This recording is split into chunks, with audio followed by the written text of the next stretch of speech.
Olá, estudantes! Eu sou o professor Eduardo Viana. Sejam bem-vindos ao meu canal. Este é o vídeo 3, válido para o 7º e 9º ano, e ele faz referência à semana do dia 27/4 ao dia 30/4. Nesse tema nós vamos trabalhar a cinemática. Antes de trabalhar, porém, o tema, eu quero trazer para vocês 3 imagens. Observem comigo, por favor. Essa primeira imagem aqui são cavalos correndo. Cavalos correndo tanto que estão levantando poeira. A segunda imagem apresenta para vocês ondas se deslocando em direção à praia. E a terceira imagem trabalha a ideia de uma locomotiva puxando os vagões em alta velocidade sobre os trilhos do trem. E eu pergunto para vocês, o que essas 3 imagens têm em comum? Essas 3 imagens representam para nós movimento, que é o ramo de estudo da cinemática.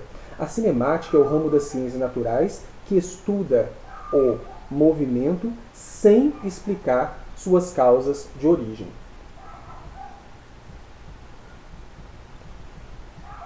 Em nossa última aula, nós tivemos a oportunidade de conhecer a análise geral da física. Se você não teve a oportunidade de assistir o vídeo, assista o vídeo 2, 7º e 9º ano, Introdução à Física, antes de assistir esse vídeo 3, que é um resumo a respeito da cinemática. A física tem várias áreas, que nós abordamos no vídeo 2. Uma dessas áreas é a mecânica. A mecânica se subdivide em dinâmica, que estuda e analisa o movimento explicando suas causas de origem, e a cinemática, que calcula, que estuda o movimento, porém sem explicar as causas de origem. O prefixo cinema quer dizer exatamente o movimento. Se vocês quiserem fazer uma comparação, antigamente, numa era que não era a digital, na era analógica, os cinemas eram, na verdade, uma sequência de fotografias. Essas fotografias eram translúcidas e as imagens eram projetadas. Quando a fita ia rodando, ia dando a falsa impressão de movimento lá na frente. Você ia a um cinema. Esse prefixo, então, significa movimento para a gente. E a cinemática vai ser o ramo da mecânica, e a mecânica, por sua vez, o ramo da física. A cinemática estuda o movimento sem explicar suas causas de origem. Em nossa última aula, nós trabalhamos também uma fórmula. Qual fórmula é essa? Essa aqui é a nossa fórmula básica. É a partir dessa fórmula que nós vamos derivar uma série de outras fórmulas. Mas observem aqui, por favor. Vm é o ΔS sobre o ΔT. O que significa mesmo Vm? Velocidade média. O que significa o ΔS? É a posição final menos a posição inicial. A variação das posições. Ela vai te dar a distância percorrida pelo móvel, dividido por ΔT. É o tempo final menos o tempo inicial. O tempo total gasto pelo móvel. Para poder trabalhar essa fórmula, antes de trabalhá-la efetivamente, eu quero trazer para vocês 2 situações. Nós temos aqui uma situação 1. Eu quero que vocês imaginem a quadra de uma escola, uma quadra de futsal, por exemplo. Ali temos 2 estudantes prestes a apostar uma corrida. Esses estudantes vão apostar uma corrida. Cadê a nossa quadra? Vamos imaginar aqui, vamos visualizar aqui nossa quadra. Temos aqui um estudante, que vai ficar à esquerda, vamos chamar de estudante X, uma menina, e um estudante Y, quero que vocês imaginem, ele vai ficar aqui à direita, um menino. Em geral, as quadras de futsal, se não me falha a memória, tem cerca de 40 metros de comprimento, mas eu não quero trabalhar a quadra toda não, vamos trabalhar uma distância de 9 metros. O professor de educação física pegou um giz, pegou uma trena, mediu aqui e marcou 9 metros, mais ou menos até aqui, e colocou os 2 estudantes para poder correr. Qual foi o tempo que a menina gastou? Quando o professor marcou no cronômetro e colocou a menina para correr, ela percorreu essa distância de 9 metros em 2 segundos. Quando o professor disparou o cronômetro e colocou o menino para correr, esse menino percorreu a mesma distância de 9 metros, porém gastando 3 segundos. Nós podemos fazer várias perguntas em relação a essa situação, mas eu vou fazer duas para vocês. Qual dos dois foi mais rápido, o menino ou a menina? E qual a velocidade média de cada um? Para nós podermos responder essas perguntas, nós vamos precisar da nossa fórmula, velocidade média, o ΔS, sobre o ΔT. Vejamos aqui. A menina, a resolução da menina. O ΔS, ou seja, a variação da posição dela ao longo do tempo, vai ser a seguinte. Ela partiu do repouso, então a posição inicial é 0. E ela vai percorrer a distância de 9 metros. 9 menos 0 vai dar, então, 9. A distância total percorrida, 9 metros. E o ΔT é diferente. Por quê? Porque ela parte do repouso, 0, e gasta 2 segundos. Então, 2 menos 0 dá 2 segundos. O T menos 0, o 2 menos 0 vai dar 2 segundos. Então, nós temos uma velocidade média da menina que vai ser o seguinte. 9 metros dividido por 2 segundos vai dar 4,5 metros por segundo. A cada segundo que se passou, essa menina andou 4,5 metros. No primeiro segundo, 4,5 metros. No segundo instante, t igual a 2, 4,5 mais 4,5 dá a distância total de 9 metros. Primeiro instante, 4,5 metros. Segundo instante, mais 4,5 metros. Total, 9 metros. Já o menino, qual é a resolução dele? A distância percorrida é a mesma, 9 metros, porém o tempo gasto foi diferente. Ele também parte do repouso, o tempo inicial 0, mas ele gasta o tempo final 3 minutos. 3 menos 0, 3 minutos não, desculpa, 3 segundos. 3 segundos menos 0 vai dar então tempo gasto 3 segundos. Velocidade média do menino então, 9 metros dividido por 3 segundos, 3 metros por segundo. E o que isso significa 3 metros por segundo? Que a cada segundo que se passou, velocidade média, 9 metros por segundo, velocidade média 9 metros dividido por 3 segundos é igual a 3 metros por segundo. O que isso significa dizer? A cada segundo que se passou, esse menino andou 3 metros. No primeiro segundo, ele anda 3. No segundo instante, t igual a 2, ele anda mais 3, ou seja, 6. E no terceiro instante, t igual a 3, ele anda ainda mais 3 metros, ou seja, 9. A cada segundo que se passou, ele andou apenas 3 metros. Isso significa, então, que a menina foi mais rápida porque a cada segundo ela percorreu uma distância maior. Ela apresentou uma maior velocidade média. Essa foi nossa situação 1.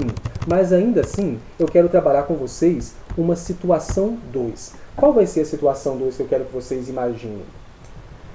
Se Deus quiser, essa pandemia vai passar. Então nós vamos imaginar um momento que já passou essa pandemia, voltaram as aulas, graças a Deus. Nós, professores e professoras, não temos mais que ficar quebrando a nossa cabeça para aprender a mexer nesses aplicativos e softwares para poder dar aula, dar essas videoaulas, e nem ficar atazanando nossos filhos e filhas para poder nos ajudar a poder explicar. Não é mesmo, João? O João, pessoal, eu quero apresentar o João para vocês, quero dar créditos para ele também. Esse aqui é o João Paulo. Dá um tchau, pessoal. Obrigado, filho. Esse aqui é o João Paulo, meu filho. Ele que dá o suporte técnico para nós podermos fazer essas videoaulas. Vocês devem ter percebido que eu mudei um pouco a dinâmica. Até então eu fazia gravação pelo celular.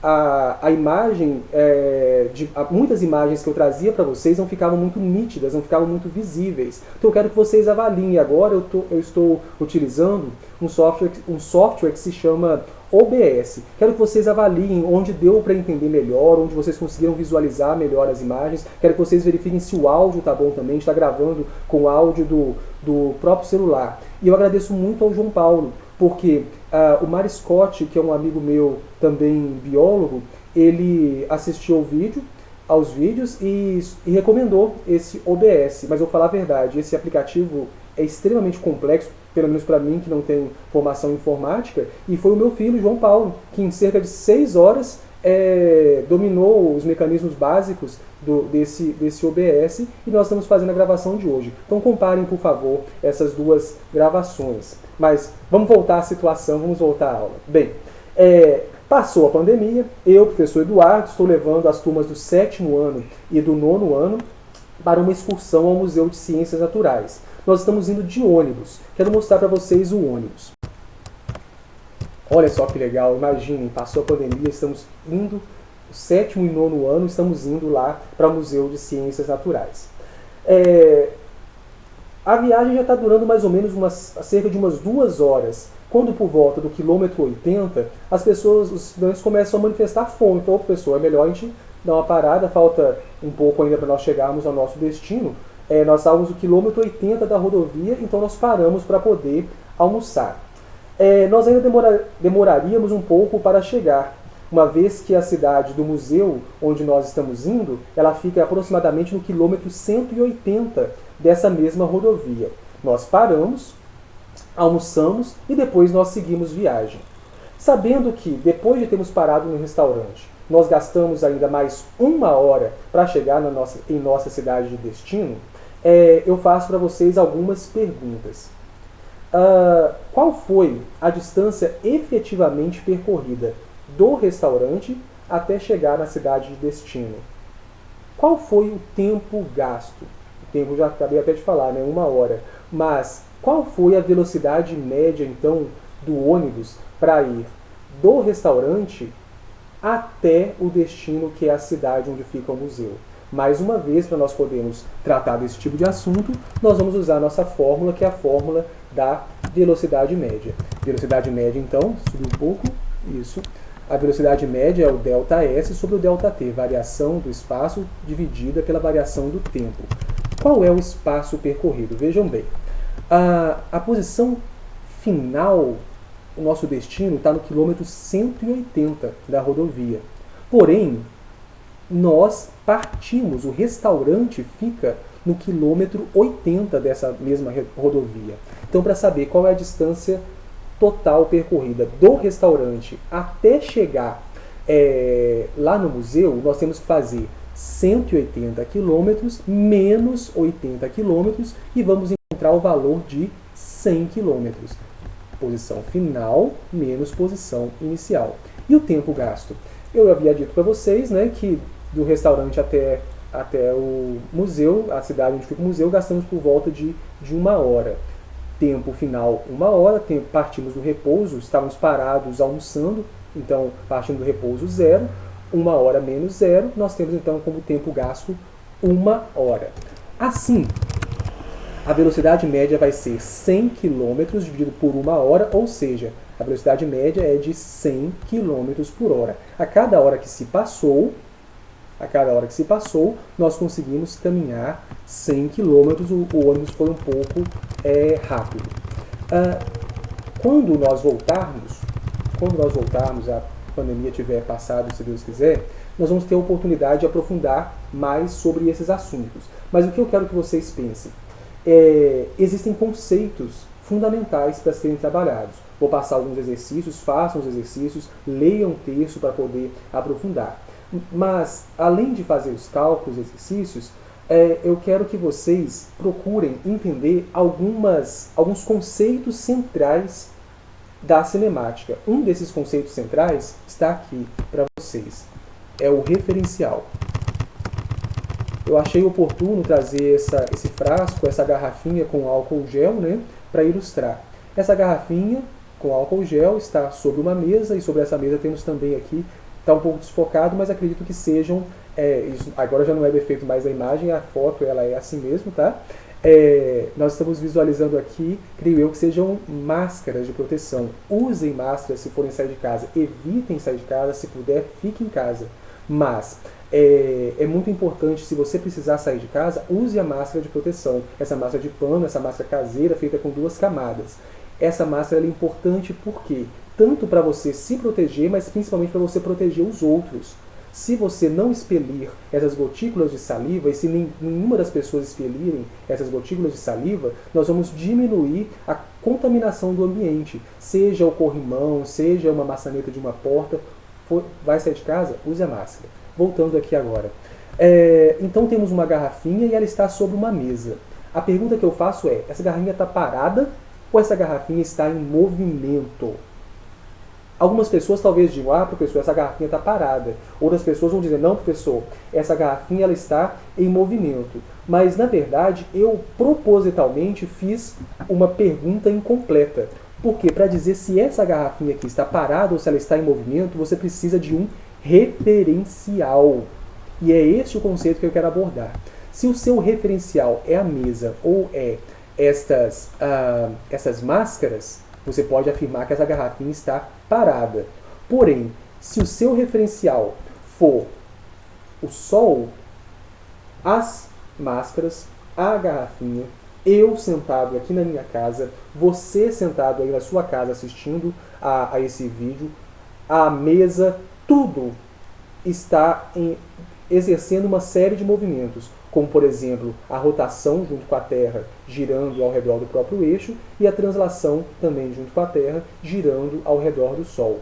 Então não faz sentido em física dizer se um objeto está parado ou se ele está em movimento se você não tiver um referencial. Essa informação é fundamental para você trabalhar o seu raciocínio. Além do referencial, é importante que vocês tenham também em mente o conceito de repouso. O que é repouso? Muito bem. Ao longo do tempo, se a posição do objeto de estudo, se ela não varia em relação ao referencial, você pode saber que esse objeto está em repouso.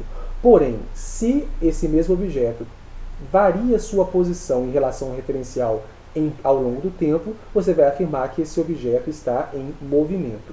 O que é um ponto material? O ponto material é exatamente o objeto de estudo que tem dimensões desprezíveis em relação ao referencial. Você não precisa se preocupar com o tamanho, com as dimensões do ponto material.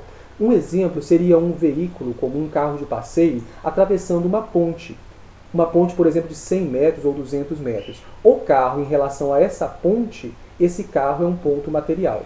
Por outro lado, além do ponto material, nós temos o chamado conceito de corpo extenso. O que é um corpo extenso?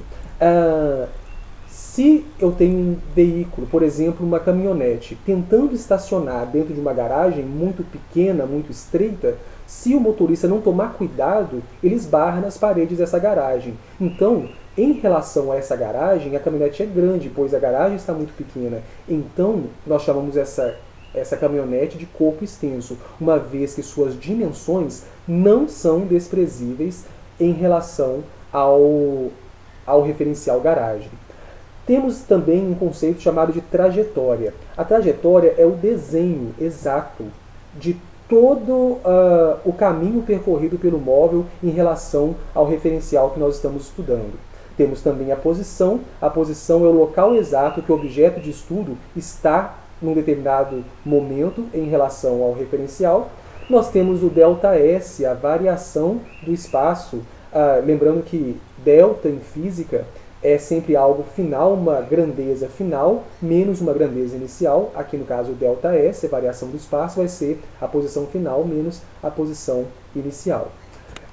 Temos finalmente a velocidade média. A velocidade média, ela representa para nós o ΔS dividido pelo ΔT, como já havíamos conversado. A velocidade média caracteriza uma sigla que nós vamos trabalhar muito, que é o MRU, Movimento Retilíneo Uniforme. No movimento retilíneo uniforme, a velocidade é constante. Ainda que de fato ela não seja constante, você vai considerá-la constante. Você vai fazer o cálculo apenas da velocidade média, vai achar um único valor. Por exemplo, no caso do ônibus, nós calculamos e achamos a velocidade média de 100 km por hora. No caso da menina, nós vimos que ela ela tem a velocidade média de 4,5 metros por segundo. E no caso do menino, 3 metros por segundo. Nesse caso, nós estamos considerando apenas um valor de velocidade, sua média. Já um outro ramo que nós vamos abordar também, que se chama MRUV, Movimento Retilíneo Uniformemente Variado, nós teremos uma aceleração. E nesse caso, se o objeto aumenta a sua velocidade numa unidade constante, ou seja, ele tem uma aceleração constante, ou se ele reduz sua velocidade ainda assim dentro de uma intensidade constante, ou seja, ele tem uma frenagem constante, nós estaremos diante do MRUV, que é o movimento retilíneo uniformemente variável. Estudantes, hoje eu tive que gastar um pouco mais, esse assunto é um pouco mais do que 10 minutos, esse assunto ele de fato é mais extenso. Agradeço se vocês tiverem assistido até aqui. Não deixem de ler o texto, não deixem também de fazer os exercícios. Qualquer dúvida é só mandar as perguntas no e-mail. Forte abraço para vocês, obrigado.